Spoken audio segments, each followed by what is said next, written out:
Refleksi Jungian tentang perubahan arah jiwa setelah usia 60.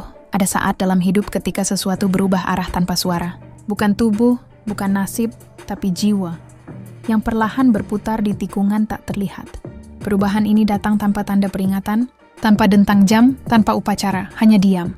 Hanya kesadaran samar bahwa apa yang dulu penting, kini terasa jauh.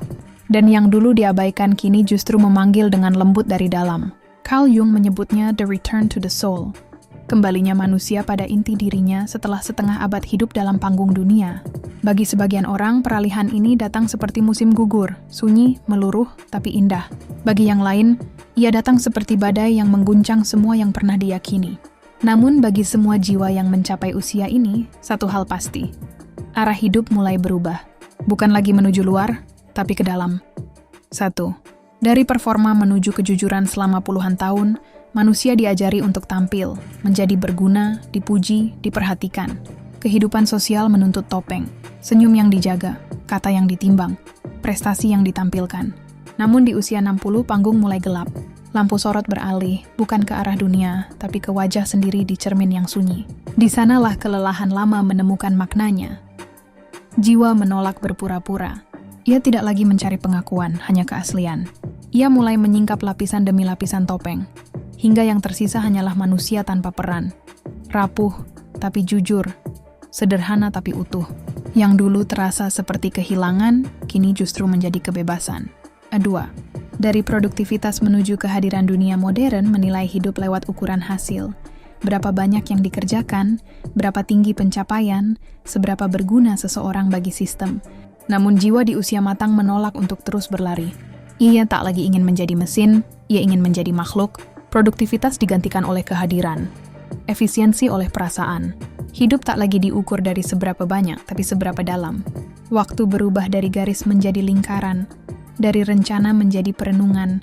Kesadaran muncul bahwa kehadiran sepenuhnya di satu momen lebih berharga daripada 1000 pencapaian yang kosong makna. 3. Dari definisi lama ke makna baru. Usia bukan sekadar angka, ia adalah kamus yang terus ditulis ulang. Kata-kata yang dulu sederhana kini memiliki bobot lain. Waktu tak lagi berarti kecepatan, tapi kedalaman napas. Cinta bukan lagi kebutuhan untuk melengkapi diri, tapi ruang untuk memahami dan membiarkan yang lain tumbuh. Takut bukan lagi musuh, tapi guru yang menunjukkan betapa sering seseorang telah bertahan. Semua hal yang dulu dicari di luar, pengakuan, kekaguman, kekuasaan, mulai kehilangan makna. Sebagai gantinya, muncul kebutuhan untuk memahami yang tak terlihat. Ketenangan, makna, kesatuan dengan sesuatu yang lebih besar dari diri sendiri. 4. Menghadapi bayangan.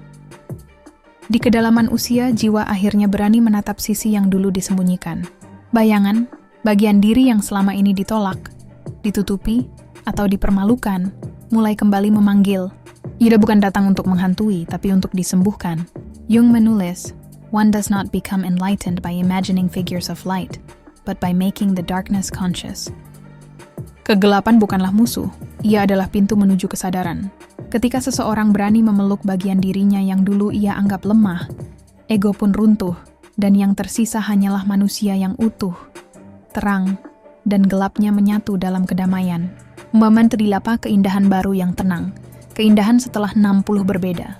Ia tidak mencolok, tidak berusaha menarik perhatian. Ia lahir dari kebebasan untuk tidak lagi membuktikan apapun. Dari senyum yang tidak dibuat-buat.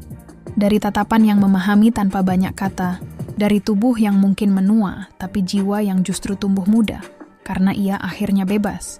Keindahan ini membingungkan bagi dunia yang masih terobsesi pada penampilan dan pencapaian. Namun bagi yang telah melaluinya, ia adalah bentuk paling murni dari keindahan, kejujuran. Keindahan yang tidak perlu disetujui siapapun, karena ia adalah hasil berdamai dengan diri sendiri. Penutup. Awal dari bab yang sesungguhnya perubahan arah jiwa setelah 60 bukanlah tanda berakhirnya perjalanan, melainkan awal dari bab yang sesungguhnya.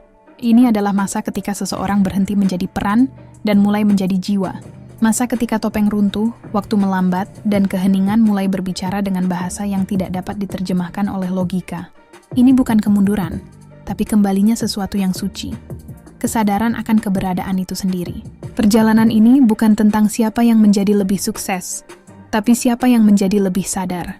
Dan ketika kesadaran itu datang, hidup terasa seperti cahaya lembut yang menembus jendela. Sore tidak menyilaukan tapi hangat. Karena pada akhirnya, yang paling penting bukanlah seberapa lama seseorang hidup di dunia ini, tetapi seberapa dalam ia akhirnya hidup di dalam dirinya sendiri.